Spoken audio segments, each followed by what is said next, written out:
Good evening, everyone. Just want to do a really quick video on satellites. I have a lot of friends, a lot of people who believe that these actual satellites are floating around in space, floating around the Earth, orbiting the Earth. And of course, we all know what goes up must come down. But what most people don't know is there really truly are satellites, but they're carried by balloons. And if you do see a satellite in the sky, it's because it's being carried by a balloon. It's not a satellite that's just orbiting in around the Earth by its own free will or remote control. That's a bunch of bull crap. Now, NASA even admits that themselves. Now, check this out. What about satellites? Did you know that NASA has hundreds of these satellite balloons up in the air right now? I never knew these NASA satellites existed before Flat Earth. Have you seen them? Google and many other companies have fleets of these balloons as well. Look up Project Loon. The fact NASA and its subsidiaries hardly discuss these so-called satellites was a huge proof for me because it evinces a deliberate effort to conceal the fact that space satellites don't exist. The whitewash of these balloon satellites is evidence that they are lying about space satellites. These high-altitude balloons can carry 8,000 pounds and include telescopes, radar equipment, communications equipment, internet, etc. Here's one that almost killed some people. Some of NASA's latest space dreams came crashing down in Central Australia today. A giant helium balloon packed with expensive scientific instruments lost its moorings in high winds. As Anna Henderson reports, it cut a swathe through an airfield and sent onlookers running for their lives. As the giant helium balloon was launched into the air, its precious cargo became a high-speed projectile. Unexpected strong winds pushed the 2-ton platform of scientific instruments off course and onto a path of destruction. Justin Trotter's car was tipped over. He can be seen here running for his life. They started losing control of the payload. We started to move the cars and just barely made it out without getting smashed. The couple sitting inside their vehicle right next to his car can barely believe they survived. There was just lots of noise and we really thought we were gone. It was just an instance of chaos outside. We were expecting to be wiped out. While Justin Trotter was inspecting the damage, NASA scientists were picking up the pieces of years of work. It's not clear whether anything can be salvaged. Everybody is feeling very down about it. A quick look showed that there were bits that were in pretty good shape. But to be able to expect that to be put together within a month for another launch seems unlikely. The Glad-wrap thin, giant balloon came down in a nearby field and will be thrown away. The balloons are launched into the stratosphere carrying cutting-edge telescopes that help give astronomers and scientists a much clearer view of space. Organisers say they are relieved no one was hurt. We're very particular at the balloon launching station not to see this as a circus and invite people to come and watch the launches simply because of the risk factor. One balloon was successfully launched earlier this month, and NASA is adamant it will have another ready for takeoff shortly. But after today's events, spectators will be told to stay away. Anna Henderson, ABC News. Yeah, a bit of sci-fi hitting home for a Michigan couple when a satellite crash landed in their backyard, and their reaction? Priceless. Never know what's going to happen. This baby fell out of the sky and landed in our yard. Nancy and Dan Welke, cool as cucumbers, discovering a satellite that had crash landed on their property, still blinking and still attached to a parachute.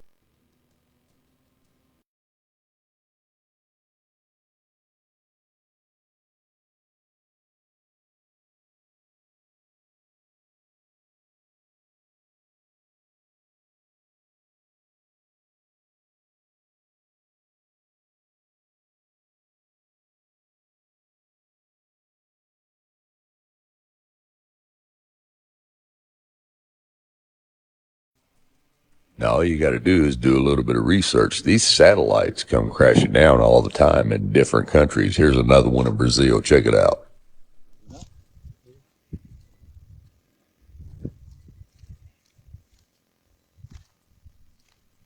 Uma foto, não dá pra passar.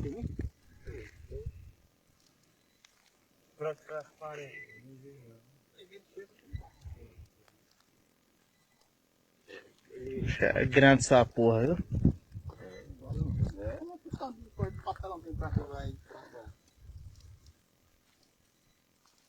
Eu sou um que tá mandando uma coisa. Não, mas já vai estar luz. Não, isso aí vai estar normal, cara.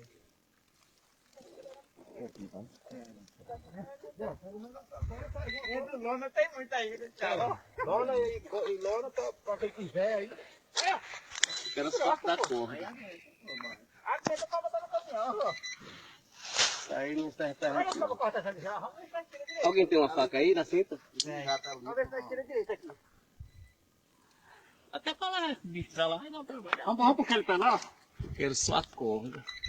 Now, I know some of you Glovers are going to say, oh, but I can see them blinking up in the sky. I can see them blinking up in the sky at night. Yeah, you can see it blinking up in the sky at night. You just can't see the balloon it's tied to because the sky is dark. But check this out right here.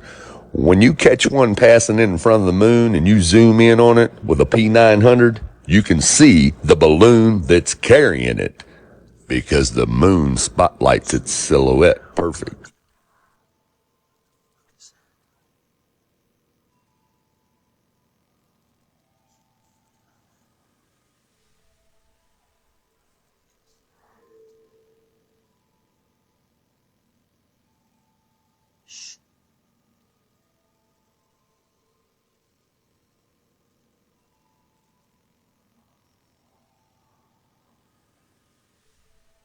Isso é muito.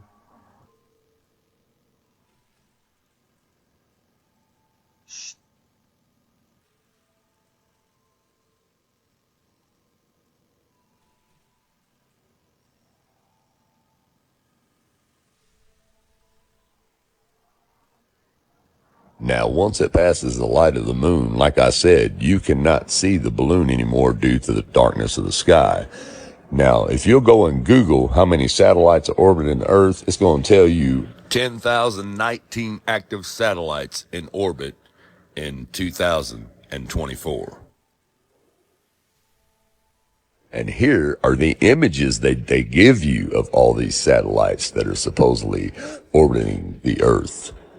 But yet, when we watch your bullcrap NASA spacewalks, we never see not one single satellite orbiting the so-called globe Earth from these spacewalks.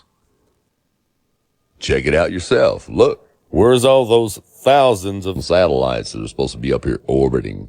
I don't see not a single one.